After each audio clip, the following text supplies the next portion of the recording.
Nami.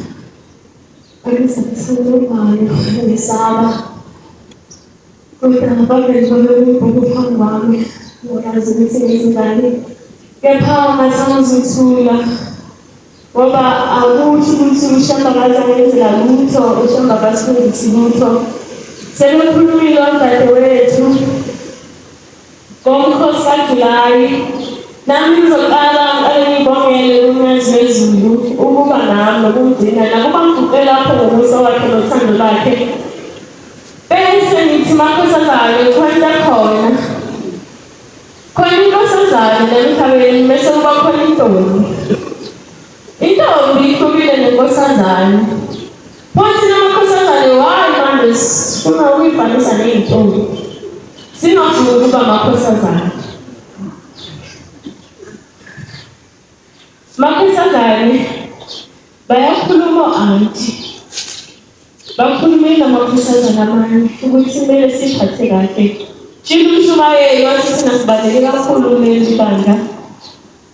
Ukuthi shamba sikhumbule singamakhosazane. Asipho ukuqonda ukuthi kuyini ubukhosazane.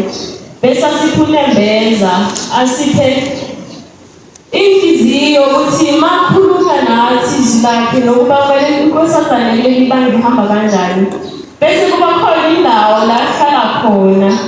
Bese bisikhumbuza ukuthi noma usufamba lapho kungamele uhambe khona bese iyakukhumbuza ukuthi wena unkosazane lokho kufanele kube ngabe uyakwenza. Thina amakhosazane manje sesiyacebheza sithi funa phela thina sintombi siyayifikela umzimba wethu. Umntombi umakhosazane ungaphakathi kuwe akusiyo umzimba wakho. Umzimba wakho into kumele ihloniphe uyifike.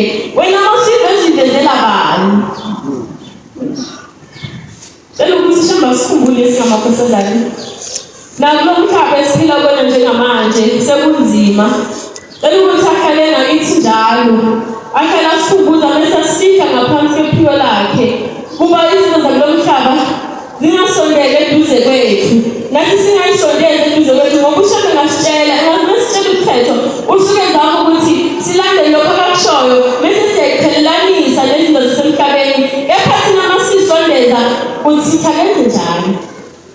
Ngoba uyasitshela ukuthi thina senze njani kodwa thina siyayisondeza siyanikana. Yimuphi umphumela ozophuma nawe? Umphathi uyakhuluma athi nkosazane ayiluki ihephisi kuleli bandla kodwa thina siyawaluka. Mase ngiluka ihephisi futhi sesengitshela ukuthi mina ngithatha ibreak angizukuya esontweni. Usathana awuzukulandela lapho usukela ungasathandaza ungasenzi lutho ngoba wena uthatha isinqumo ukuthi angizukuya esontweni ngizoluka leli ihephisi angizusheshe ngoba ngiluke ngemali yami. Nkosi. Amen.